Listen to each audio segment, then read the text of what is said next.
Tommy Reynolds has his gun out. He's pointing the gun, and all of a sudden, I see this woman. They say it's on every single station. They're saying that Daddy died. He said there was an accident and your father is no longer with us. In real life, I'm not like that. And the Mario test was disgusting. One night I jumped out of a car doing 60 miles an hour because I was addicted. Salute, Mob Tube.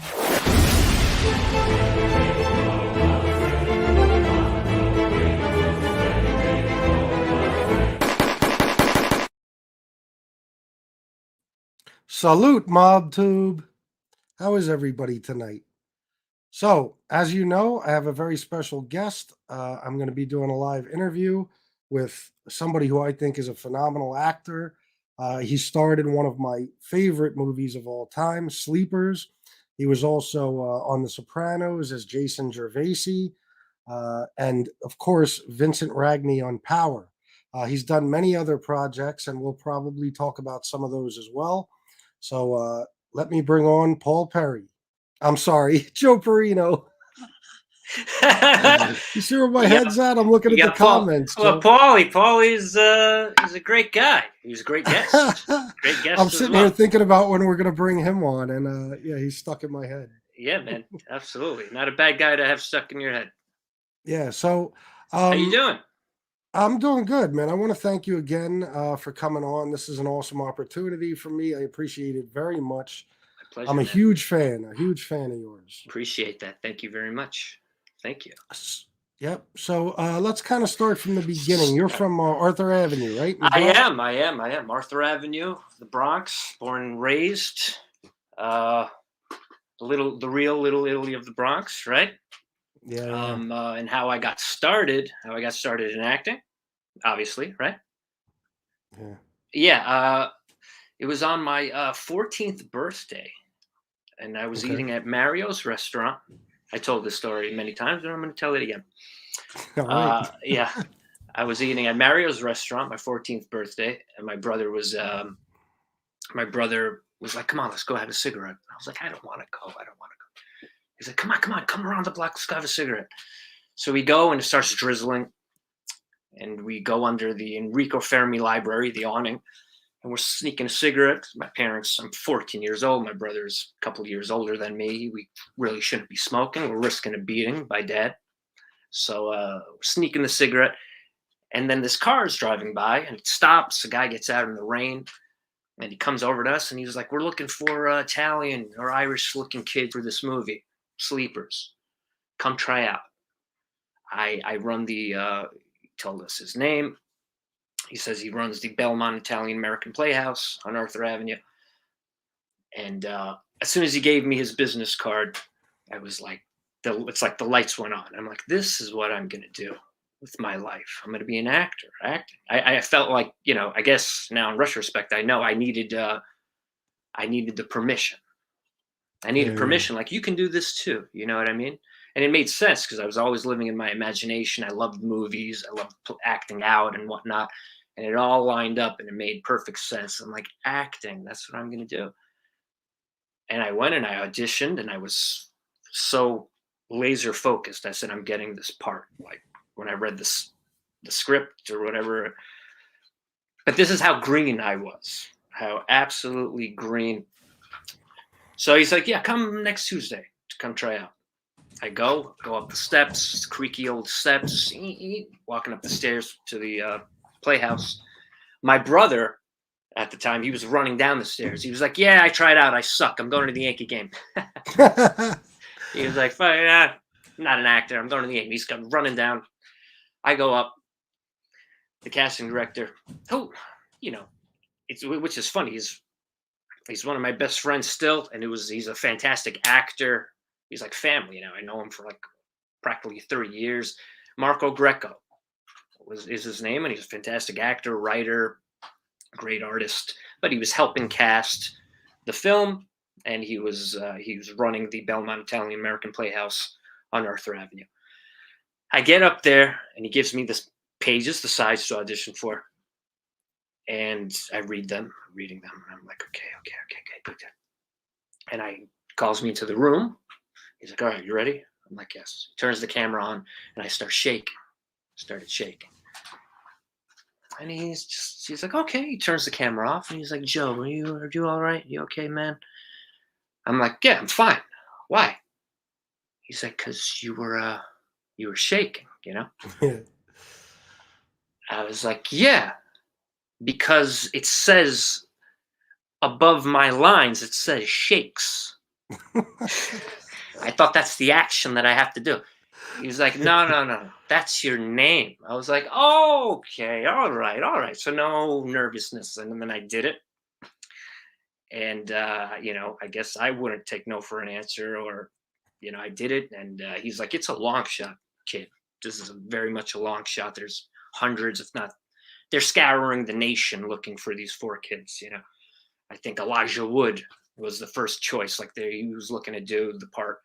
And then, after months of auditioning and them trying me over and over again with the hardest scenes, crying scenes, emotional stuff, after a while, I just got down to Barry Levinson. I come to find out while I'm well into filming that Barry Levinson said, listen, do you guys trust me, to the producers? Because they were like, this kid he's never done a play. He's never taken an acting class. We have nothing to, compare him to hold him up against. You want to give him one of the leads in this film. It's a emotionally charged, very weighty film. And he said, listen, you hired me to do this, to make this film. This is my vision. If you don't want my choices, maybe you don't want me to direct this film. So they were like, okay, we're gonna take the kid, and rest is history, I guess. Amazing. So I want to show some pictures real quick of you as Shakes, just so nobody gets you confused with a different character. There I go. Look at that young, handsome fella. Yep. There's you and your friends. Yep. My guys. It's Jeff Wigdor, Jonathan Tucker. Who's killing it as an actor, and the late, great Brad Renfro. May he rest in peace. Yeah. And here's you, of course, in that. Yeah. That's a tough scene. Yeah. That's a tough scene. Well, there's a few tough scenes, and I, like I said, I had never been trained. Now, they had an acting coach on the set. A couple of acting coaches that were fantastic. But how do you like train a kid to like do a scene where he's getting raped, and then afterwards it's like, how do you train me at 14 years old to like not still feel like kind of uncomfortable, or in a way? And I remember one time we did the scene where my character, the scene with the rosary beads, it's a flashback scene. It's a short scene, but I'm supposedly getting Shakes's. He's getting abused badly in that fucking scene. And they yelled cut, and I couldn't stop crying, and I was upset, and the actors were great, and I was like, get the fuck away from me. I just couldn't corral my emotions. I was very upset, and I was like, this is too much, And Barry Levinson, the legend and gentleman and whatnot, and he's very much, his approach, he's like a therapist. He was like, all right. He was kind of coming into the room. He was like, you all right, Joe? You okay? I'm like, Barry, it's very heavy. And he's like, I hear you, young man. Well, like, he's just watching me, and he's like walking around, and I'm crying. And then he like, with his foot, he bangs into like a bunch of like light stands, and they fall, and they like clobber his foot. One of them, like, he's like, ow, ow.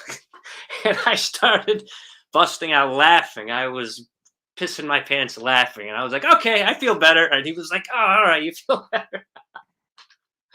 It took him nearly getting his foot severed for me to feel better, but what an experience. What an experience.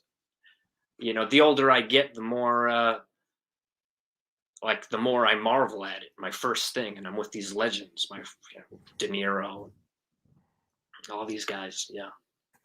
Yeah, that's what I want to ask you about that as well. But what's it like when you're playing a character who's going through that experience? I mean, 14-year-olds aren't even supposed to know these things happen. You know what I mean? So to Yeah. play that role and to know what your character's going through, is that really hard to kind of shake off and just, or does that stick with you? It was it didn't stick with me by no means, you know, like after I finished, after we wrapped. No, didn't stick with me. Thankfully, you know, I guess I always fancied myself maybe a sensitive kid. You know, I felt bad. I knew things like this happened and went on, and it wasn't hard to imagine. But it didn't stick with me afterwards. But it was like that time when I broke down and I needed 45 minutes to kind of get my stuff together. Well, yeah, I mean, it's kind of expected. It was quite a weighty part. I mean, yeah. Yeah. So thankfully, it didn't stick with me. Didn't linger afterwards. I was just very excited that I did this film and it was going to be coming out. So it was just a blessing. Yeah, it was a tough movie to even watch at times. But fantastic. I mean, one of the greats, I think. And you were phenomenal in it. I appreciate it. Thank you. Yeah. Yeah. As time goes by, and like I always say, not because I'm in it, but it's aged very well. It's a great movie. It kind of got mixed reviews in when it came out, kind of mixed press reviews and whatnot. But the public, which is the most important thing, the public absolutely loves that movie. I've never met someone who said, "Oh yeah, I saw that. Yeah, that was okay." Everyone's like, "Sleepers, I love that movie. I love that movie." So for the fans, the public absolutely loves that film. Yeah, I suggest anybody who hasn't seen Sleepers to watch it. Watch it tonight if you can. It's It's a great one. It's a great one, directed by a legendary director, filled with legends in it. The score, everything. It's quite the film. One of the best revenge scenes ever. Oh, It's I up know. there. It's up there for me. It's like the two best revenge scenes: is Sleepers and the end of Last of the Mohegans. Oh, I Have you ever actually never saw it. Oh, come on. You've never seen Last of the Mohegans? I know we're here No, to I talk never about. saw it. You have to watch Last of the Mohegans, man. You have to, Chris. We're going to talk. You got to watch that ASAP. Great, like, satisfying, like, you scumbag motherfucker. You want to, like, you deserve to die. Like, that is up there with Sleepers. All right, then yeah, I'm definitely Oh, gonna watch The it. score, Daniel Day-Lewis, whatever. Excellent movie. Yeah. So yeah, back to the cast. Mhm. As you said, so many legends. Now, Yeah. you didn't have. I know you didn't do scenes with like Brad Pitt and Jason Patrick and Dustin Hoffman, No. but you did with Kevin Bacon and Robert De Niro. Yeah, with Robert De Niro. Yeah, at that point, I knew who De Niro was mainly because of like my father and my uncle and whatnot.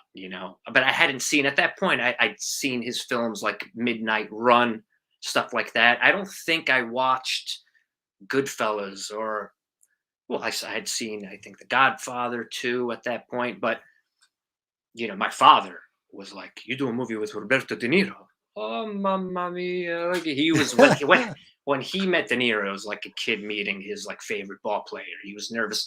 You know what he was like? My father. Picture in The Godfather when the dude, the landlord, goes to the Calabrese landlord. My father kind of looked like him too, very much so. He and that was one of his favorite scenes. But when De Niro asks him to let the old lady stay.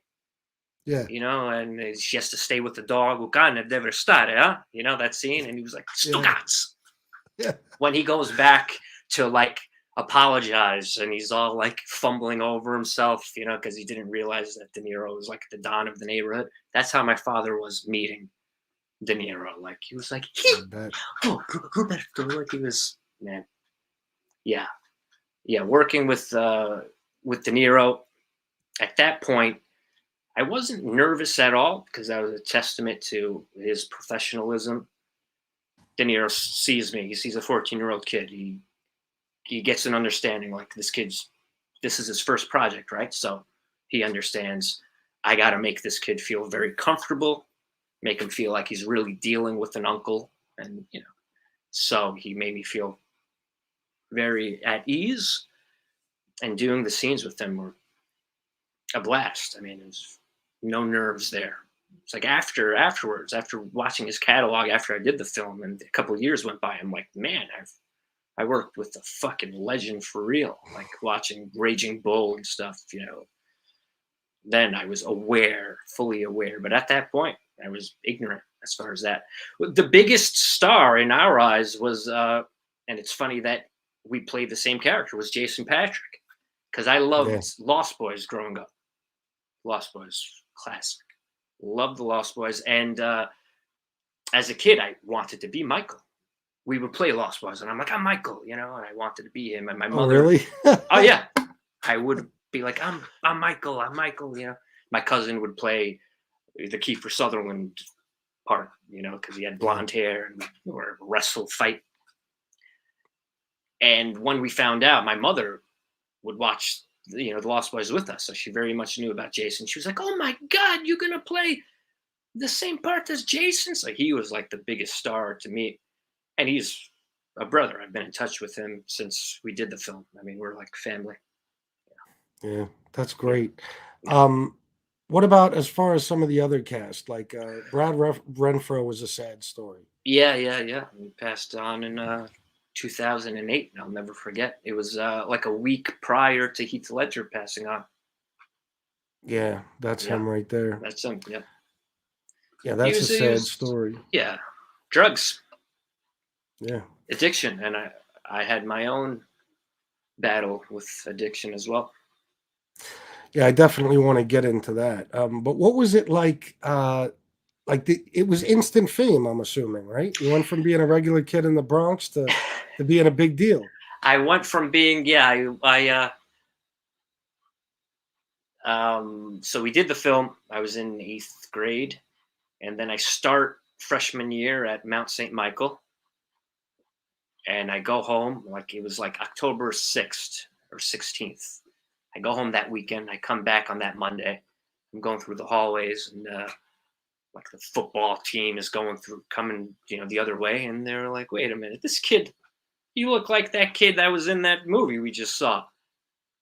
And then it's like, "Wait a minute, are you?" I was like, yeah, that's me. And no one in that school knew how to deal with that. It's like, what? You're just in this movie, this high profile movie, and you're here right now. And you see their wheels turn, and they're like, you got raped, right? Oh shit, you got raped.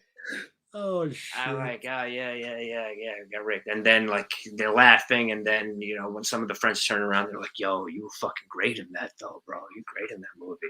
So it was a balance of people trying to break my chops. I know where that's coming from, a little fucking jealousy, whatnot, or just jealousy, but also how can you wait a minute, this kid's in that movie, how can I not rib him? This is like the Bronx or whatever, Mount Vernon. This is the energy that we're fucking with. We're teenagers, so yeah, a lot of kind of teasing and whatnot. Yeah, I didn't think about that. What a scene to be remembered for when you're a teenager, for people to think about when they see you. Yeah, what a movie. They want to, I mean, like I said, ball breaking and whatnot. Yeah, of course. Around a bunch of kids, athletes and whatnot. They're not going to openly just say, "Oh my God, you were fantastic." They're going to be like, you got raped. Oh shit. And then, so I swear to God. And then it's like, yo, but you were fucking great in that. Blah, blah. Yeah. But it wasn't, it was I guess instant fame. I'll always remember walking home one day, and there's a Rite Aid a couple of blocks away from the house in Arthur Avenue, and I'm in Rite Aid reading Spin magazine, and I look to my right, and there was 12 young Latina girls, but I think they went to what was that school that right by me, Aquinas? I believe there was an all-girl private Catholic school, because they had uniforms on. And I don't know, maybe they recognized me, and they were all just staring at me. And I was I just put the magazine down. I ran out of there. They were following me. Then people would call the house. My number got out. in retrospect, all went well because nothing crazy happened. But yeah, fan mail and people calling the house. Yeah, it was instant fame, and see, that's what happened. Everything came so easily. After that, I signed with the biggest agency in the business, CAA. Then offers come and whatnot, and I ultimately sabotaged my career because it came so easily. I felt like a fraud. I felt like I didn't work for it. I didn't deserve it. So that combined with a few years later, well into my, I'm dealing with a career that I feel like I don't deserve. And then my father got ill and he ultimately passed away. Then he had all these Vicodin bottles laying around. And next thing you know, you take those for a couple of weeks in a row, you have an addiction. But a few cool things around that time. Like, not many people know about this, but I was supposed to do. Remember that movie American History X? Oh yeah, of course, another great one. I was, I get with CAA, and I'm auditioning for that. I go and I read with Edward Norton. I was supposed to originally do the younger brother, the Edward Furlong part. The last minute, there was a switch happened, but it was pretty close to Joey Boy. Put your mouth on the curb. That was oh my god, fucked up scene. Yeah. That's it's funny. As soon as you said American History X, I started scanning through my brain the most memorable parts, and right there, put your mouth on the fucking curb. Put your mouth on the curb. Oh my god, a curbing, Jesus. But yeah, I remember auditioning for that. My people put me up for it, and they were like, "This kid, he's good, but he's from New York, because the characters are from California." They were like, he's good. The acting is good, but he sounds like he's right off the street of New York. And I'm like, yeah, I am. But then I worked with somebody to neutralize the accent. I went back, and they were like, yeah, it looks like it's going your way. That's last minute. Shit happens. Before you sign that contract, it was taken away. But it was this close to for me having a shaved head. Yeah. So, as far as the drug thing, how long did that last? How long were you struggling? A few years. My 20s were it's kind of blurry and fuzzy, but yeah, man, the Vicodin and Percocet, that was the thing. I didn't do heroin, or it wasn't coke or anything else. It was Vicodin and Percocet. Next thing you know, my father got sick, passed away. We were a close family. It was kind of devastating. So, yeah, thank you, man. Appreciate that. It happens. But that took up many years. Actually, when I was doing The Sopranos, I was still, now I never, and I'll take a lie detector test, swear on the Bible. I never acted. Not even in a scene study class high in another state. Not even stoned, never. Always, this is the one thing that I held in like a high regard, a purity, a holiness. Acting, never acted. But like while I was doing The Sopranos, I very much had a problem. And as soon as like we were done, I would take whatever I had to take, kind of feel like to stop my bones from feeling like they were going to break. But I'm clean, sober, sharp for I don't know how many years now, 13 years. But yeah, that took up a good amount of my 20s, and it's a struggle. It's a struggle, I'm glad to be here. Congratulations on your clean time. Yeah, I have 2.5 years myself. Do you? Yeah, I do. Yeah, 2.5 years. Yep. What was your thing? Cocaine and alcohol. Yeah, I never really got involved in the opiates. It was always those two things for me mainly. I dabbled with some other things, but those two were my main issue. And I finally got myself. Yeah, thank you. I finally got myself to rehab, and since then I've been good. Fantastic. God Yeah. bless. Good for you, and you're doing fantastic with this. Thank you. So, now as we get to the Sopranos, right? Because that was the next big thing for you, right? Yeah. Well, that's definitely. I mean, Sleepers is huge, and then I worked throughout those years on a couple of lovely projects, but The Sopranos was like the next high profile project. Yeah, absolutely. Yeah, I didn't mention, of course, A Bumblebee Flies Anyway. That's a very sad movie. Very sad movie, and an indie, one of the last, I think the last film that the Shooting Gallery made, which was a very much an indie production house, established in New York. So I'm glad to have, worked under that banner. But yeah, it was great to work with Elijah Wood, and it was a great part. But yeah, the next kind of high profile thing was The Sopranos. Yeah. Yeah. And I So, I almost go turned ahead. that down. I when The Sopranos came out, I was aware it was something different, but when it first came out, I wasn't a fan. Oh, When it really? first came out. Now, please let me preface: it's the best show ever made. It's the best show ever made. It gets better every time I watch it. The more I watch it, just the best fucking show ever made. James Gandolfini, the best character study ever made. But when it first came out, I'm like, what is this? All this talk? I want to kill somebody. It was just, I was like, what? He's like a therapist? No, fuck out of here. And then like auditions would come up. I remember I auditioned a couple of times for other roles, and it went like terribly. And because maybe I wasn't prepared, and the casting director at the time, and huge respect to her, Georgiana Walken, but she didn't suffer any fools. I'm sure maybe you had other people on who touched on this. No fool. You have to come in, say your lines, do your job. If you mess up, it's like, get out of here, Yeah. I've heard that about her. Yeah. But, Christopher Walken's wife, that's Christopher Walken's wife. Yeah. But awesome woman, legend, awesome experience. But when this audition came around, the Jason Gervaisi, I remember, like I said, I was fairly kind of disenchanted, maybe with my career. I was bartending at the time. I remember the audition came through, and I was like, I'm not going to go. I got a bartending shift. I think I was on the phone with my buddy, great buddy of mine, one of my brothers, James.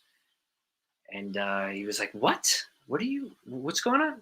I'm like, an audition for The Sopranos is coming through. I don't think I'm going to go because I have my shift in a little while. He's like, what am I hearing right now? Are you an actor or a fucking bartender? Like, what? I was like, what am I? You're right, James. You're right. And I hadn't even looked at it. I remember once I made the decision that I was going to go, I went and I looked at the scene, and I knew in my heart, I'm like, oh my God, I'm getting this. This is my part. I'm getting this part. I know exactly how to do this. I know what to do with this. I got the part. Yeah, got the part. It was like that set was like being in the neighborhood. It was like walking into one of the delis. They're all a bunch of East Coast people who are artists as well. I felt a kinship immediately. Meanwhile, everyone's looking at me like, you're a new guy.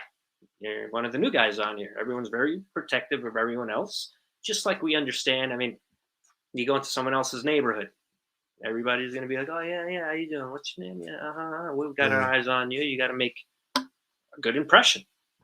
I remember, I think I said that to like Gandolfini, and I'm like, I know you guys are very, protective and whatnot, but don't worry. You're gonna love me. I know exactly.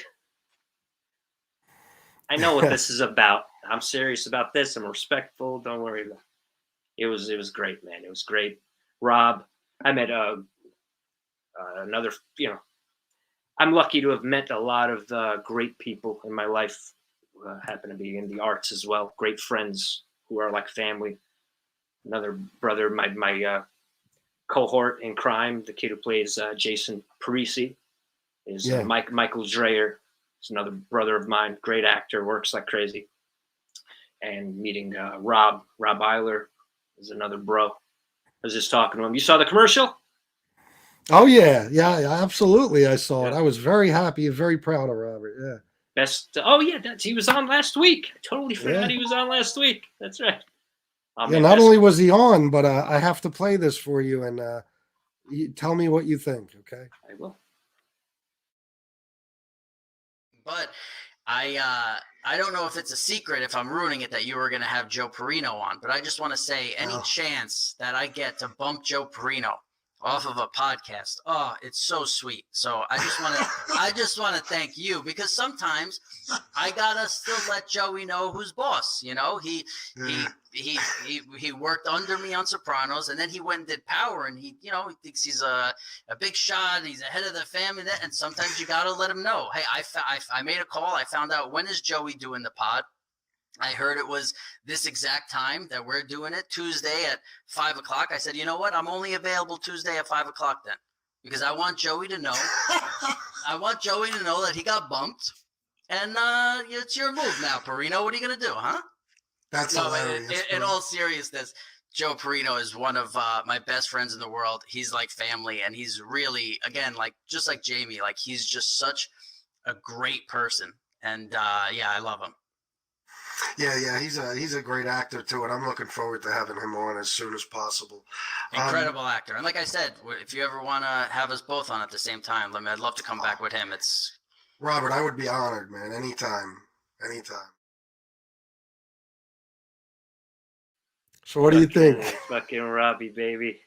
Yeah. Oh no, he's a brother. He's a brother. He's talk about someone who really strives to be better for himself, and just to be a better human, to be mindful. Like,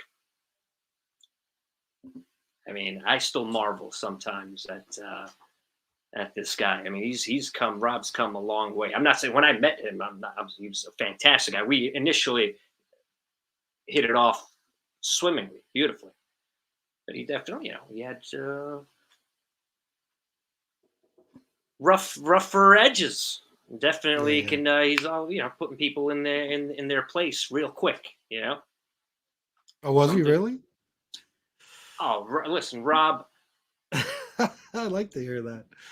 Rob is like the sheriff. Oh yeah, he'll call you on your shit immediately. And in the past, it was like he might lose his temper on it, but now it's just. What am I saying, man? We're all striving to be better, but he's really like he's an inspiration. He's an inspiration. Yeah. Always. I love him. He is a brother of mine. Looked out for me. He's looked out for me truly like a brother in matters of career, money, of health, well-being. Yeah. Like I said, I'm very lucky to have great people around me, and he's definitely at the top of the pyramid. Yeah, just from the short experience I had with him interviewing him, just such an open, honest guy, and you could tell he's a caring guy. Very good dude, without it. Very intelligent. Yeah, he's very intelligent. Rob sees it, people coming and going. He'll size anybody up within 30 seconds. Sharp, scary sharp. That's what makes him a good poker player, I guess. Huh? He knows how to read instantly. He reads people instantly. Very sharp. I'm glad he's on my side.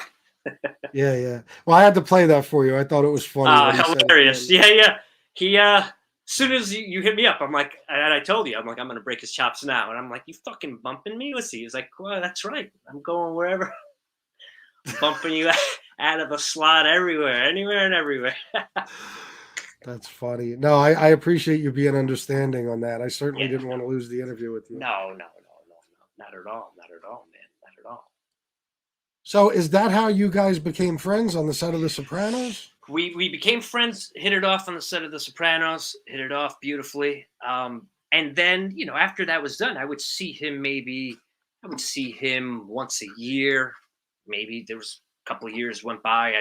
I wouldn't see him at an event, like kind of a Soprano-esque event hosted by people involved, like parties and whatnot, I would see him, and it was always love, 100%. And then, I didn't hear from him. We kind of like, it was like a once a year thing, checking in, Yeah. always love. And then a couple of years ago, maybe forgetting the date, but a few years ago, he hits me up.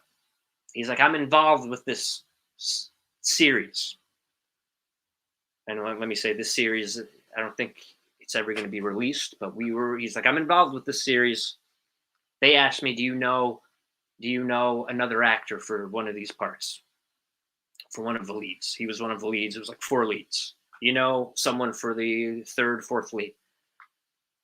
And he's telling me while I'm in LA and we're driving around. Like, I just got into LA and we're like filming this project. He was like, Perrino, they asked me, do I know someone else? And a good actor, and that we want to be around. And he was like, you know how many actors I know? He's like, but when they asked me that, you're the only person that popped into my head. And he's like, I haven't seen you. We haven't seen each other in years. I'm like, no doubt, Rob. We haven't seen each other in years. But you're the only person that popped into my head. I know from the Sopranos and shit, I know 1,000 actors, Italian actors or whatever, East Coast, whatever it is. You name it. He's like, you're the only name I thought of. And I was like, oh, I guess we're on the same frequency. We're meant to reconnect and have these experiences together. And he was like, it has to be. And we did. We bonded over this experience of this show, this kind of wacky kind of situation. And it's only, solidified more and more. That's my brother. That's great. Yeah. That's great. And I want to say too, because I even watched a couple of episodes today. Jason Gervaisi was a hell of a character, actually. He was a fucking troublemaker, wasn't he? Yeah, we were troublemakers. Yeah. Jason Gervaisi and Parisi, definitely troublemakers. A lot of fun. So much fun. He was originally supposed to, they just said, there I go. Yep. Wait, yeah. That was the first, I remember after this, I saw people on the street in the neighborhood and they were like, oh, it's good. You're getting back into acting, but you're doing, extra work, huh? I'm like, no, not an extra. You'll see next week. Because you just see me for a second. That clip is like, I don't know. I come in like on the last season, episode 5 or whatever, episode 6, and we have a proper scene, and that's like episode 4 or something. You just see me for a second. But that's funny. We did that little thing you put up. It's just Tony just says hello and he goes into Satriel's. Yeah. And we did that like 4 takes. And then there was one take, he like shakes my father, Arthur Nascarella, who's a wonderful actor and fantastic guy. Very welcoming. What a great guy Arthur Nascarella is. And we do the take, and he tries it. He just walks in. Then we do one take, and he says bye to my father, and then he pats me on the shoulder. And then we do one take, and he like passed me on the shoulder, and then smacks my face. And he's so powerful. His hand, his fucking mitts. He hit me in the cheek, and I was like, I saw stars. I swear to God, I was dizzy. He rattled me. I was like fucking stumbling. I'm like, Jesus, he almost knocked me out. James Gandolfini, may he rest in peace. God bless him. Yeah. That was hilarious. But yeah, it was only supposed to be, they only said you're doing, 1 episode. And while we were doing it, they were like, well, you're going to be in the next one. And I would, hug Mikey because we were partners in crime. I mean, wherever he was, I was mostly on the show. And yeah, we did 5, 6 episodes, and they gave us some cool stuff to do. A lot of kind of violence and sex. Yeah, I'll say. Yeah, I worked with the stripper in the Bada Bing. That's Gina Lynn. Was it really? The legend Gina Lynn? I didn't even know that. That was Gina Lynn. Oh, I remember they had one stripper or a young lady. I believe this young lady that they first had for me was an actress, with all respect, playing a stripper, right? And then they swapped her out, the director and whatnot. They're like, "Oh, we have someone for you." I'm like, "Oh, really? Who?" And then in comes Gina Lynn. I'm like, "I know you. I'm a huge fan. Oh shit. Huge fan, Gina Lynn. I know your work, baby." Yeah. Oh, we all. Yeah. Well, I knew her work. Yeah. That's funny. Yeah. So yeah, that character was fantastic, I think. But I was watching, I think it was Heidi and Kennedy today. And there's certain scenes where it just makes you think. Like today, there's no chance that a scene like that would be allowed. You know what I'm talking about? Oh, is that the scene with the delivery boy, Yes. the delivery guy? Well, yeah. Why not? There would be that scene, absolutely, if there was like a Sopranos type scene. Yeah, because no, it's not right. But it's not right at all. We were barbarians, you know. Yeah, We yeah. were, it's not, it's not us doing that, and it's like justified. Yeah, no, I know what you mean. It's these kind of these kids, these cruel kids, just being bullies and being racists. And I mean, it's not like something. It's not like I haven't seen that shit growing up. It's not like Oh that no, of doesn't. course. So, but I with that, yeah. If there's another show, a Sopranos-esque type show on cable was made, I don't see why a scene like that like wouldn't be made. Because yeah, it's jarring and it's disturbing and it's that shit is out there. Racism and violence, it's very much out there right now. Yeah, I only say that because a couple of the people I interviewed from A Bronx Tale told me that because of certain scenes in A Bronx Tale, they were actually told at one point, if you have a DVD of A Bronx Tale, hang on to it because they might be getting rid of this movie. Basically, like they might, I don't know how they would do that, but I maybe it would stop being played on TV, stop being sold, but who knows? That's interesting. Well, yeah, that's a topic of. I mean, that's different. If you're like justifying it or trying to make it seem like this is the right thing to do, like yes, these guys are in the right. That's a different story. These guys are obviously in the wrong, and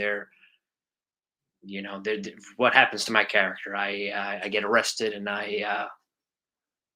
everyone gets what's coming to them Oh in yeah, the Sopranos. If yeah, you yeah, see us doing that, and then I ride off into the sunset, made in the shade. That's a different situation. But you see, everyone gets the karma. It gets it. So yeah, yeah. Hollywood and whatnot. You have a. That's a question of you have a certain responsibility to in the stories you're telling. Yeah. You can't glorify or you know what I mean. Yeah, romanticize it. You Yeah. can't That's exactly the expression I was looking for. Romanticize. Yeah, and I believe your character was responsible for his father flipping. At least we never really found out, or You did never. we? I can't. No. You never find out. But yeah, yeah. He's Arthur Carlo. The character Carlo isn't picking up his cell phone. His son, me, gets snatched for selling ecstasy. There's a good chance that might be making a deal. Yeah, yeah. It was a good storyline with your character and everything. It was just, you guys were brutal. I mean, pouring sulfuric acid on the kid's On the foot kid's and foot, everything. I mean, they really made you guys like a little crew, like you were up and coming. Yeah. We're the next generation. Just like, I mean, that was the thing a lot with the mob and whatnot. And I remember it was beautifully displayed in this book I read called Tough Jews about Murder Incorporated. Like the Yeah, Italian mobster, he wanted to lord over his neighborhood, and he brings the family up in that. Supposedly, you only had like kind of one generation of Jewish mobster because they weren't happy with what they were doing. They want the kid to aspire to, yeah, you be the doctor, I'll do the dirty work. But that's not so much the case with a lot of the Italian mob. Is the kids followed in the footsteps. It was just Yeah. it looked too fun, and the allure Yeah. of fast That's what money and happens. cars, yeah, just Yep. happens. Absolutely. So you were in 5 episodes, including the last episode. I I was in didn't the know last it. episode. Directed by the legend David Chase. And here's a little story. The last episode, and I know this is a line, like one of my, I guess, classic lines. Jason Gervais, "Pop, they got roast pork." Mhm. You know, and hey, "Pop, they got roast pork." Yeah. And if you remember the shot, they kind of like, it's a tracking shot, and then they get to me and they say, "Pop, the roast pork." Gandolfini's like behind me, and I do a take a couple of times, and I'm looking, and I'm like, what I'm indicating isn't roast pork. But I'm like, you know what? I'm not going to speak up, because I tried to speak up a few episodes prior, and it didn't work well for me. So I'm like, let me shut Didn't the go hell well, up. huh? Didn't go well for me. They were like, who's this fucking new kid? Like, I was like, whoa, I don't want to get like killed off. And then I'm like, "Pop, roast pork," and I'm looking, and it's obviously, it's like chicken or some shit. Gandolfini's behind me, and it's like he read my mind. He's a hulking guy, God bless him, and he, like, his head over my shoulders. He was like, "That's not roast pork." I said, "I know." He's like, "How come you're not saying anything?" I said, "Because I tried to speak up a couple episodes prior, and you guys jumped down my fucking throat." He was like, "Oh, okay." And he walks away. He walks, and I'm like, where's he going? In front of me, he walks through the curtains. And then next thing you know, David Chase is huffing and puffing his way towards me. And Gandolfini is behind him. And he was like, yeah, the kid. The kid said, "That's not roast pork over there." He was like, "What's the problem?" I was like, "Mr. Chase, there's no problem." He was like, "Yeah," he said that that's not roast pork. He was like, "This is roast pork." He was like picking up a grape, picking up a flower. He's like, "This is roast pork. This is roast pork. We don't see it." I was like, "Yes, of course we don't see it. We don't." And Gandolfini, he's like, he's laughing behind him. I was like, Jesus Oh, Christ. what a hell of a story that is. That's Oh, funny. So he man. got you in trouble on purpose. Oh, he got me, he got me in trouble. He did.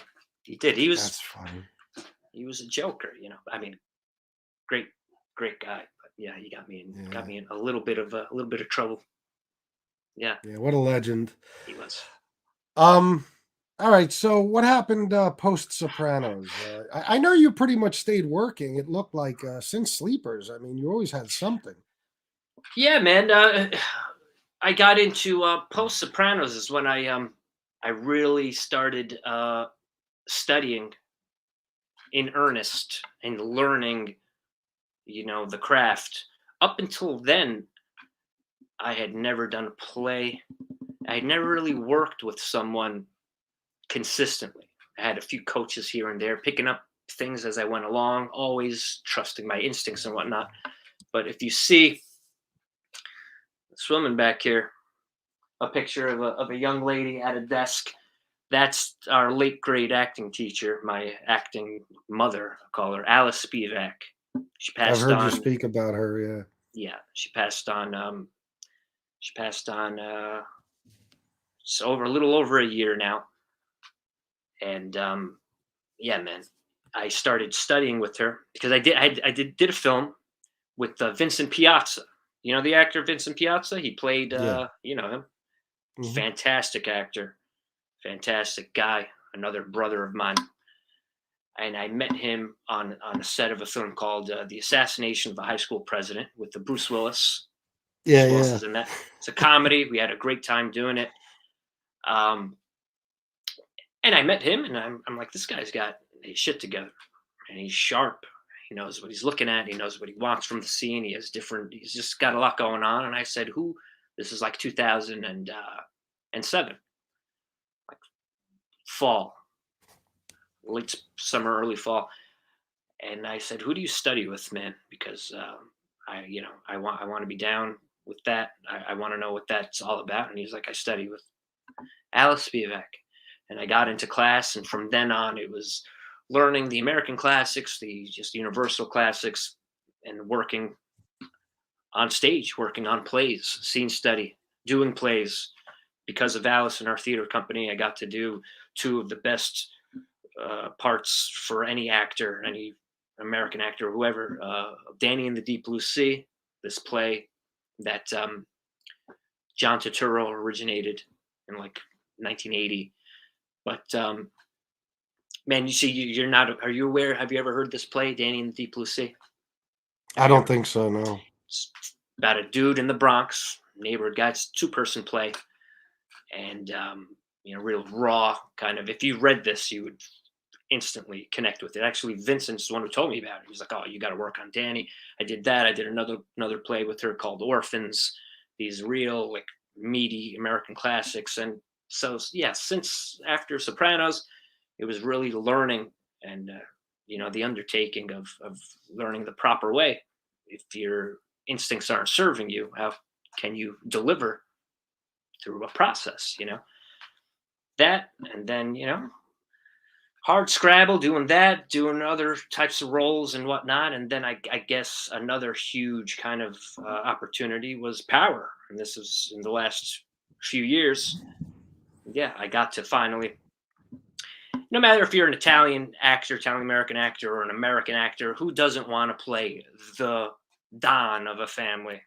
Of course. So I get to play a young Don of a family. And that was, yeah, this scene was a blast. My guy Matt Leone, the dude to my to the left there, great actor, great dude, another brother, great artist. You're gonna be hearing a lot from that kid as well. He's doing big things. Really?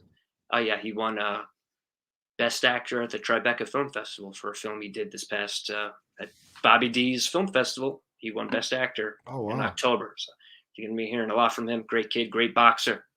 Throw somebody some beating, that kid. It's a great boxer. That was awesome. Yeah, Power has been great, and working and Joe Sikora, dude who plays Tommy, my bro, another brother. That was amazing. Power has been an amazing experience. Opened up a lot of doors and opportunities. And I'm very, very excited about a project that I have coming out February 22nd. This month comes out on Amazon Music, and then March 8th comes out everywhere. Who's calling me? Comes out everywhere. Pardon me. It's called American Hostage. It's a scripted audio series, podcast. It's sound designed. It's basically like you're watching a movie, but your eyes closed. You're going to hear everything. You're going to hear footsteps. You're going to hear wood creaking. It's a radio, I guess it's like a radio play, but no, it's high production value. And I star opposite John Hamm, the actor John Hamm from Mad Men. Yeah. Okay, yes. Handsome guy. Yeah, I'm very proud of this. It's an 8-part audio series about a true story. Took place in 1977 about a guy who took his mortgage lender hostage. He tied a shotgun around his neck, tied a string from his finger to the trigger. So if he were separated from the hostage, the guy that I play is the hostage taker by the name of Tony Critzis. He takes his mortgage lender hostage. Then he enlists the help of a local news journalist by the name of Fred Heckman, who Angel. Is that the Angel Gotti? Much love, Miss Angel. Yes, that is John. That's John's daughter. Yes. Much love. I think we met, but much love to you and the family. Yeah, John Hamm, great John Hamm. He plays Fred Heckman, the journalist, and this guy Tony Critzis. He told him that he wants a live news broadcast to air his grievances. And this is 1977, where radio was still king. Live broadcasts, tapings. Yeah. That didn't happen. this is it pulled the media into unprecedented territory that led to like protocol to them developing the 7-second delay. It was developed so you couldn't blow someone's head off on live TV and everyone see it, which was this close to happening in that situation. The guy Yeah. Tony Kritzis, who I play, wasn't an evil man, but he had a short temper, and at this point of his life, he was desperate, profoundly angry, and the risk of a bloodbath was astronomical. He used his military training to booby trap his house. He had a lot of time to think about this. This was a very tense situation, and it's kind of like a Dog Day Afternoon type project within tone and whatnot. And I'm very proud. We worked hard at it. It was a full-on performance. You just don't see it, but I was given a full-on performance, recording in my recording studio closet right here in the hallway, hollering, yelling, whatever, just being, in the spirit of the thing. And I did it with a lot of also great friends of mine, and very excited. Carlo Gugino is in it as well, and a few of my great friends, James O'Connor, Christina Brucato, Mike Dreyer. It's a family affair, but very proud of it. Very proud of this. So February 22nd, American Hostage. Check it out. That's great. Yeah, I definitely will. Just to go back to Power for a little bit, I'll tell you what, I never watched Power, but a few days ago, I just started watching some of your parts just to get familiar with your character. And I'll tell you what, you were so good that I'm going to start watching Power. I'm actually going to start from the beginning. I think, I yeah, think you did that. You're gonna like it. Yeah, well, I my mean, daughter's been telling me about it for years. It's her favorite show. Oh, how old's your daughter? She's 21. Oh, wow. What did you have? You have them when you were a kid? No, I'm 42, so. I'm 40. But yeah, you had them when you were Well, yeah, 21, yeah. 21 years old. Yeah, God bless. You have one child? One child. I have a couple of stepchildren, but yeah. God bless, man. Yeah. Power is a huge crowd pleaser. Everyone is, great on it. It's got a lot of action, a lot of what people want: action, comedy, sex. I'm in 2 seasons, season 5 and 6. But yeah, Tommy, man, Ghost, Omari Hardwick is fantastic as well. And Tommy, the character played by Joe Sikora, he's the people's champ. You're gonna love him. Yeah. You're gonna Well, love he's him. the one that he kind of brought your character to an end, so to speak, isn't he? Well, yeah, he's the one who gives Vincent a terrific beating, terrific head up beating. Yeah. Tommy is the guy, is a one-man army.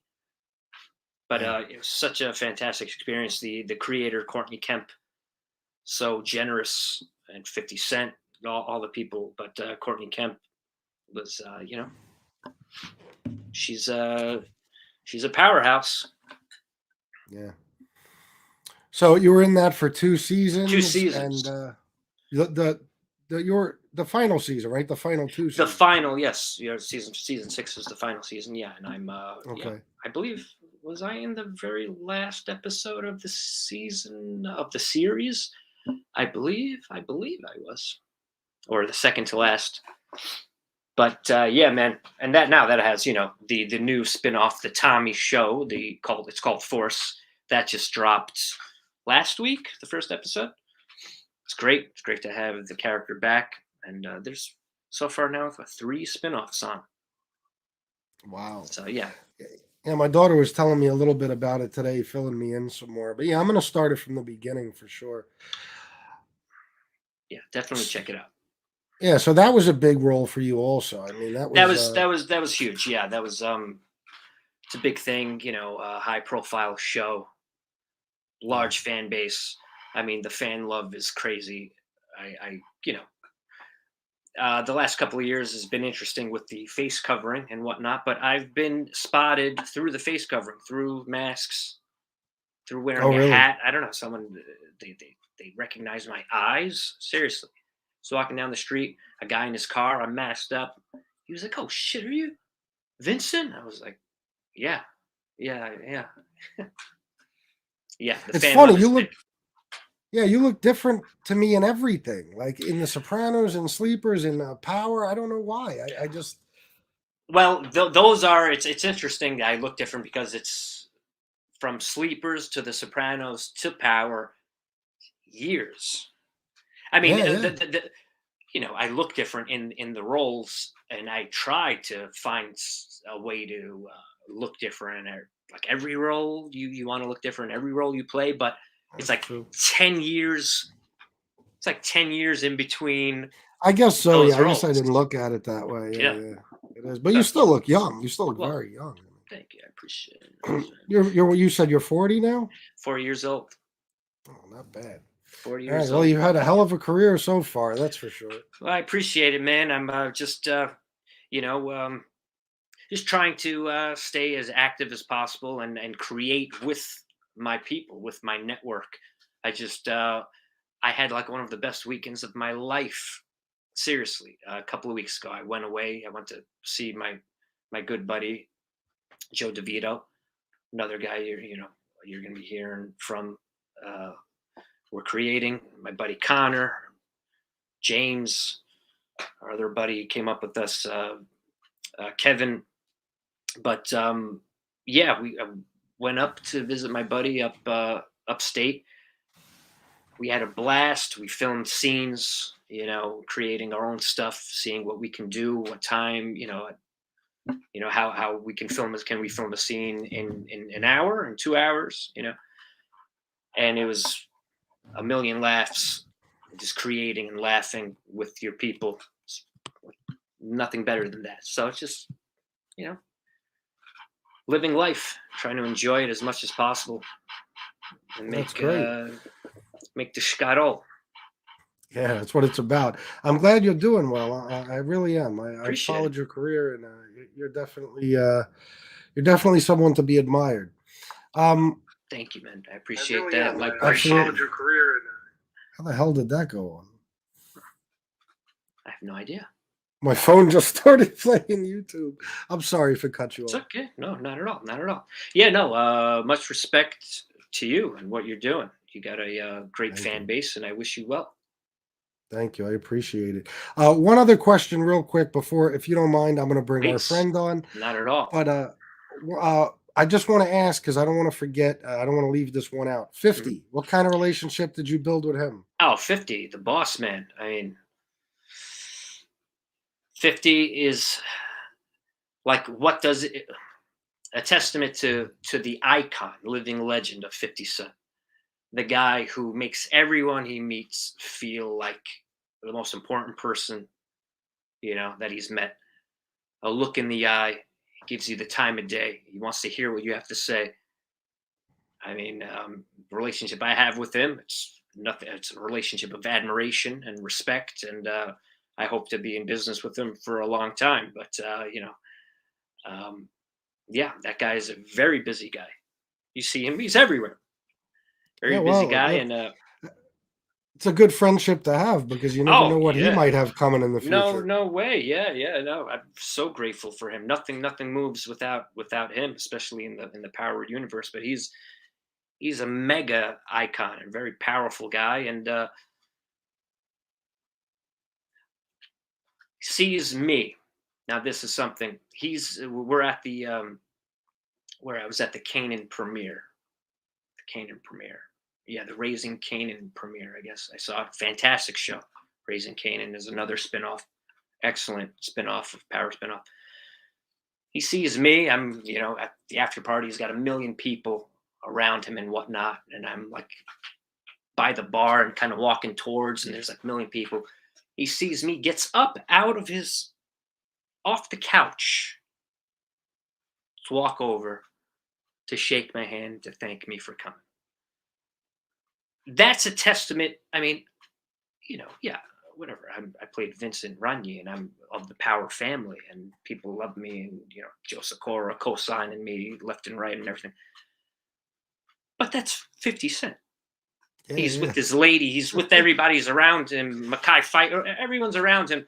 He gets up to come over to say hello, because I'm sure he knows what that will mean. He knows how to treat everyone with the respect that I guess he wants, living by the golden rule. So I mean, that guy deserves. He works hard. He works day and night, so he deserves all his success. Nothing great. but respect and admiration for that man. Guess he's still a down to earth guy from Queens, huh? Yeah, that's how he's moving. He moves Good. like he just started, like he's hungry. I mean, you can only admire that guy. That guy is truly one of a kind. That's the only way to make it, I guess. Yeah, man. I mean, he has. I don't know if a hustle muscle like that has to be born, because I one of my best friends who's a brother of mine from the neighborhood, my buddy Tony. He was born with this like hustle muscle, and some people are fucking born with that. I'm not. I wasn't born with that. The day and night like hustling. If anything, there's more of a balance. You hustle, and then I like to enjoy like some downtime. I like to drink a few beers, have a few laughs and whatnot. It's not always thinking about how am I going to build and continue to expand and whatnot. And I have much respect. It's not always about that for me. But there's some people who are just that's what they know. Just how to build and expand and succeed and all that. And that's 50 Cent. How'd you like seeing him at the Super Bowl? Yeah, epic. Like the best halftime show ever. Ever. Absolutely. And it brought me back to, I remember when he came on the scene. I remember 2003 when Get Rich or Die Trying came out. These videos started dropping and the songs started hitting, and the streets were bumping that like crazy. Many Men. Yeah. Like crazy. Many Men. Huge. Best track. Yeah. Oh yeah. But no, that whole album is a classic. Patiently Waiting too, I love. Patiently Waiting. Yeah. I love all of them. I loved, definitely the street rap, trap rap. Was a huge, listened to a lot of that for many years. So, yeah. Well, that's our generation pretty much. Yeah, man. Definitely. All right, so let me bring our friend on. Now, in the beginning, I totally fucked up and said Paul Perry, and this is why. I was on the phone with him. I had talked to him beforehand, and I guess he was on my mind. So let's bring him on. He's on your mind. Absolutely. Bring Paul Baby out. What's up, Joey? There he is. This is your second introduction tonight, unfortunately. That's okay. I'm on. As long as I'm on your mind in a good way, it's good. That's right. It's all right. I'll take it. How you doing, Paulie, baby? Joe, I'm doing good, man. You're looking great. You're doing your thing. God bless you, man. I love you. Yeah, likewise, bro. Absolutely. Joe's such a good guy, a good person, man. I'm gonna say this, Joe. I know you from when we were just in kindergarten all the way up, man. And some people get into things. Joe was destined for acting because he's always been a charismatic. He could make you feel good even when you're miserable. Joe didn't know this till years later when we actually got together for our annual Christmas dinner. So Joe didn't know that my parents were going through a really shitty divorce at the time when I was in 8th grade, but no one knew about it. But every day Joe would make me laugh. Never spoke about it. I was embarrassed about it, but Joe would always make me feel good. He was a funny fucking guy. Joe, you're a funny kid. Some of the shit. We laughed. We laughed a lot. We had memorable times, man. And the friendship is what I value the most. Absolutely, man. You can't buy genuine friendships. Just a good person. He's down to the bone. I want to thank you, Paul, for brother. Obviously you helped set this up. So I want to thank you for that. Yes, he did. Paul was key. I had the feeling Joe did not want to do this under any circumstances, and Paul just kept breaking his balls. That's what I felt like. No, I didn't. Now I'm aware of the show, and I will definitely check it out. I'm going to watch the show, but I wasn't aware of this show, Chris. And he told me I did this show. I don't know. I'm all about fucking breaking balls, but he told me about he did this show, and he was like, "You want to come on?" I said, "Absolutely." Absolutely. Paul had a great time. It's just great for people to get to know you for who you are. I mean, you're very talented. You play so many roles. Your dynamic is there, Joe. But I know you as Joey. And he comes from a fantastic family. Everybody always asks me, "Oh, you're so humble. You're a nice guy." Look at this guy. That's the epitome of humble. Joe's always been who he is. He's a genuine guy. Well, I guess I appreciate that. Likewise, Paul. I guess I don't know. We were lucky to have maybe the parents we have and the environment that wouldn't really allow much of a huge head. Catch a slap. Well, remember what we always say: we don't forget where we came from, right, Joe? I don't forget where I came from at all. We don't. We never do. I don't forget where I came from, and my vision though is on where I'm going. Amen. Yes. Yeah. And I'm going to blow up Joe's spot right now. I'm going to put him on the spot because we've spoke about this privately, and I have the text saved. But it's not if, but when Joe wins his Academy Award, I am DJing his after party. Hey, we made the deal. And it's official. It's out there in the metaverse. That's right. You got to put it out. Can I be a special guest DJ or what? Absolutely. I definitely see it coming for you, Joe. I can't believe you didn't win one already, honestly.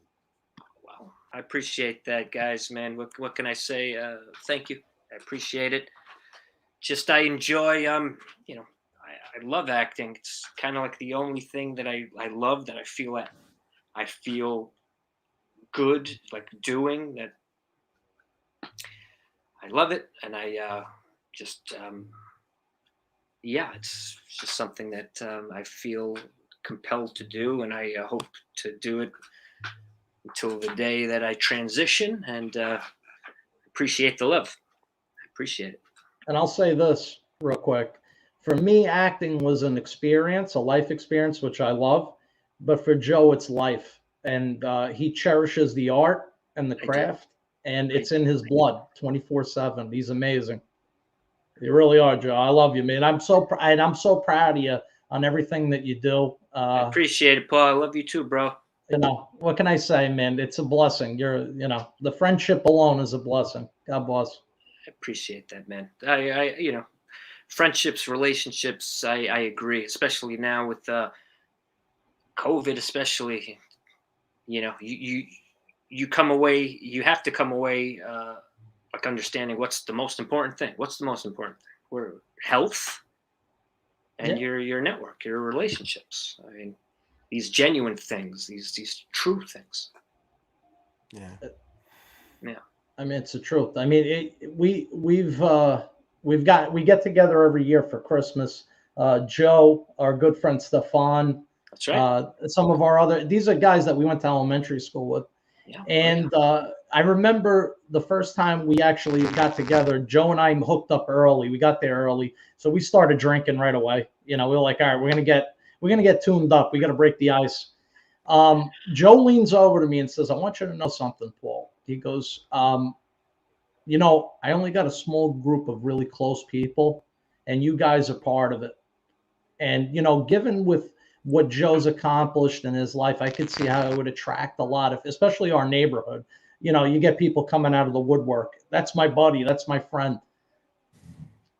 He's just always been to me, Joey, and he'll always be in my heart, Joey, because. Well, I know you, Jesus. I know you. Diapers. Yeah, somebody just asked here if you guys have known each other since kindergarten. This is correct. This is correct. Yeah, been friends. I want to say we've been friends since Joe Perrino Incorporated. Of course. Friends for how many years now? 34, and 35 years if you want to be exact. That's insane. Joe, are you still in the Bronx, Joe? No, I live in Manhattan. Oh, okay. All right. That's close enough, though. Close enough. You want to talk about an experience? I got a little crazy Mario and Shakes on here. This is unbelievable. That's right. The guy once in a lifetime. No, the guy in the middle is the one that's carrying this. I'm just an appetizer. That's the guy you want right there. No. Hey, man, listen. Yeah, close enough. I get back to the neighborhood a couple of times a year. I go back a couple of times a year. I'm craving Catania's calzones, the best calzone. Chris, you ever you ever been to Arthur Avenue, Chris? Where are you from? Chris? Not the Bronx. I'm from Queens originally, but I've never been to the Bronx. Never been to Arthur Avenue? No. A bunch of great merchants. Mike's Deli. Shout out to Mike's Deli, Dave Greco and Marco Greco, and their late great father. God bless him, rest in peace, the whole family. But Casa del Mozzarella, Catania's, Full Moon, all these great guys, great merchants. But the calzone game, Catania's has the best calzones. They're, where's the camera? They're like that, just not a lot of dough, just filled with like the product, whatever, meat or cheese, whatever, and just fantastic. The best calzones you'll ever have. Very best. Well, now you got me hungry for a calzone. Seriously, I gotta go back up there. We're gonna make a trip, Paul. We're gonna go up to the neighborhood. We're gonna go get some calzones. I'm 5 minutes away. Let's go. I might treat now. We'll do the town. I'm down. We're going. Springtime now. It's springtime. We can go up. Joe, can I mention one thing? I gotta do it. Mention whatever. He's gonna go nuts though. But Joe, do you recall when we went? We were in the same room for sleepers. I do. Yeah, and I saw you, and I knew. You know what? I was like, man, this fucking guy's got it. I'm done. I was like, I'm done. He was like, this fucking. I was like, fuck. That's literally in the back of my head as a little kid. Was like, fuck. But you know what? In retrospect, I'm so glad he got that part because, man, that's like springboarded him to so many things, and he's following his dream. And what more can I? I'm just happy for you, man. I really am. Paulie, bro, I know you are, and I feel it. I know you're not. You can't. If you felt a certain way, I would have sensed it. You know what I mean? Like you sense that if someone's like, and I'm not even saying that wouldn't even be something that you can hold against someone if they're like, you know what, I really wanted that part. Like it hurts. You can understand that, but no, you seem like you got over that 1, 2, 3, and you were just nothing but a bro. Fucking yeah. So I believe you, and thank you. I know you're very supportive. Yeah. Yeah, a lot of friends would be like, "Fuck this guy, I'm done." You know what I mean? That could have changed my life, but Paul's a good dude, man. Paul's a great guy. Yeah. Paul wants nothing but the best for everybody. So. Not for a second. He wasn't. Not for a second. Any type of way. No, listen, and where we come from, look, we see a lot growing up. We see people take. When you start to give back is when you really feel good. That's what I feel. I'd rather give. Amen, Paul. Yeah, we come. You come from. We all understand people operating from a place of lack, of survival, right? When you're from certain neighborhoods, outer boroughs, whatever it is, just a mindset, a mentality. If you're like, there's not enough for all of us, so you operate from a place of survival. I want that, and we were surrounded by a lot of that. So to break free of that, to understand that that's bullshit. That's not the way to be. It is the way to go. I mean, we got to support each other. We got to be happy for each other, and know that there's what was it like working with John Hamm? We got to know. I'll get to that. We got to know that there's enough for all of us, for everyone. Yeah. So abundance. There's enough for us. Everyone eats. There's enough. And what's meant for you is yours. You know what I mean? So that's the biggest thing. Yeah. Amen, Paul. Yeah, we got to support each other and know that there's enough for everybody. Absolutely. What was it like working with John Hamm? Yeah, can you take just a few questions? Yes, Joe? absolutely. Working with John Hamm was fantastic. To now how we did it was, I recorded in my studio and he was in his, and we were on a Zoom with each other. but I kept myself in the dark. I thought it was fitting that he didn't see me, because the majority of our interaction and the majority of the interaction of these two guys in real life in 1977 was over a phone. Yeah. They weren't in front of each other until the very end, and you'll hear that in the audio series, the podcast series. In the last episode, we meet face to. I mean, you'll hear us meet face to face. You're not going to see it because it's an audio series. But I kept myself, like, the camera off, myself in the dark, and working with John Hamm. I mean, he's a star, a pro, and how we, the relationship is a tense one. He's trying to keep my character calm and in the right frame of mind to not blow this guy's head off.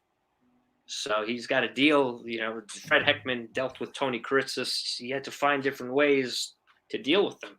So, and John Hamm found those ways, and he's, that's why he's a star. And working with him was fantastic, a highlight. Working with all my people on the guy who I took hostage. My character takes a hostage by the name of Dick Hall, and the person who played Dick Hall was another brother of mine, James O'Connor. And James O'Connor is one of the best actors working in the industry today. He happens to be my brother, but he's a stellar actor. So I'm excited for you guys to hear him and hear everybody else. Which actor or actress did you most admire working with throughout your career? Man, like I said, that's got to be a hard one for you. I'm lucky to have met a lot of great people in life, great friends, and thankfully great actors that become friends of mine. What's his icon? 10th and 48th, The Westies. Great book. Who do I most admire working with throughout your career? So many, man. But who's jumping to mind right now? Like recently, my people working on Power. I mean, like Joe Sikora, who plays Tommy. Just a great guy. So generous as far as being like the number one, a star of a show. So incredibly generous and thinking about the show, the integrity of a show, not his part. It's not like he wanted, I got to seem like I'm cool or this way. If it works for the scene, it works for the scene. If it works for the characters, it works. So he, Joe's up there, Sikora's up there. 50 Cent. Like I said, the icon, many people, but those people are definitely up there. Actresses. I worked with so many fantastic actresses. Just one of my another, like a sister of mine, an actress, Christina Brucato. She's on the audio series. Such a fine, incredible actress, hilarious and nuanced. It's like. Yeah, I'm surrounded by a lot of great souls with incredible talent. A role you wanted but didn't get. Role I wanted but didn't get. I have to say, what's up there is American History X. It's a role that I thought I had. My agents at the time, it was CAA. CAA, I think they still are, but they were. If they're not the best, most powerful agency out there, then they toggle between number one and number two. But they were, at that time, they were the best powerhouse. And if they were telling me, like, yeah, you got this part, I thought I had it. And then a couple of days later, they're like, yeah, no, you don't. So that's one. American History X is one. That's. I think that's maybe the biggest one. I got one to add, Joe. Not to what is it called you when again? you're done. No, I got to. No, Miss Angel Gotti. Miss Angel Gotti. What's it called again? It's called American Hostage. American Hostage is the audio series. I'm going to blast it out like crazy. I'm going to make sure nobody forgets. Comes out February 22nd on Amazon Music and March 8th everywhere else. It's All right. it's kind of like a first kind of thing of its kind in a way. This is like new terrain. You know, they have other audio series or podcast series like that are scripted, but it's not fully scripted. This is basically a TV show that you're not going to see, but you hear all the nuances to it: the music, the score, the creaking of the wood, car doors slamming.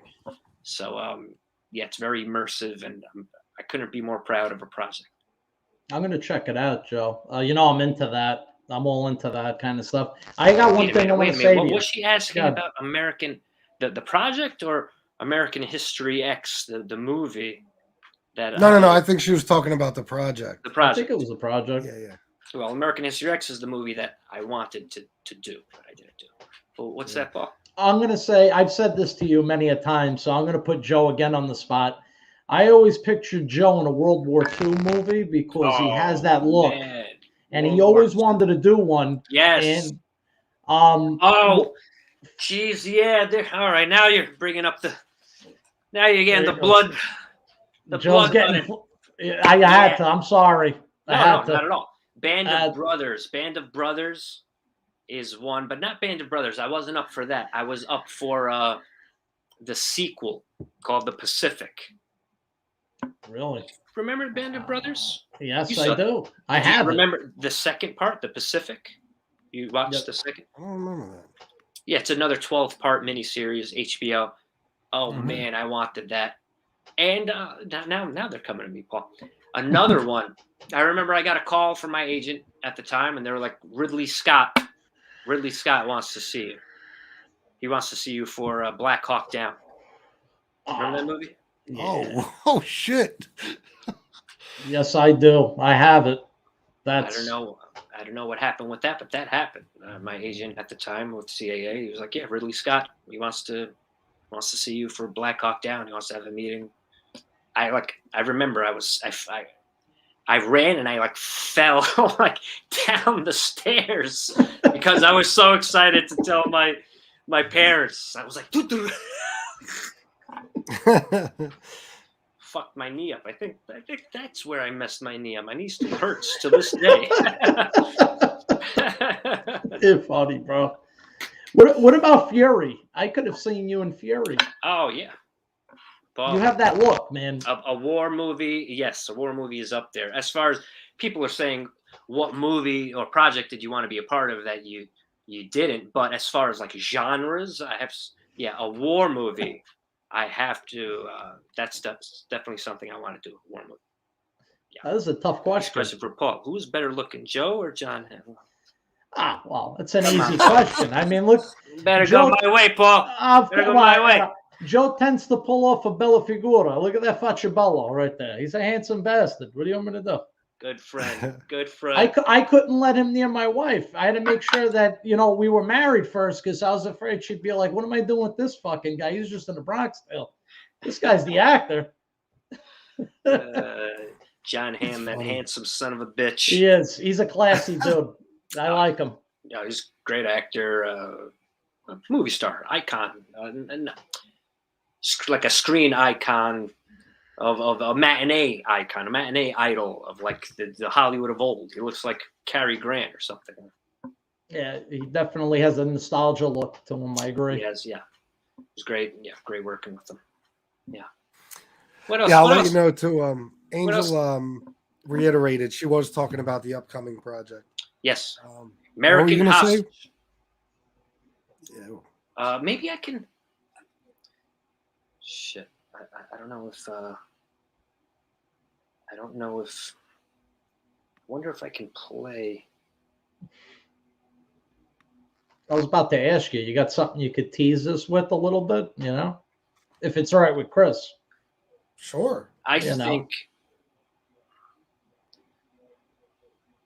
think I can. Will I get a copyright strike? Well, no, it's going to be released soon. I just don't want to. I think this is a locked. Yeah, this is the locked trailer. Maybe let me see if it's. Let's see if I could play it for you. All right.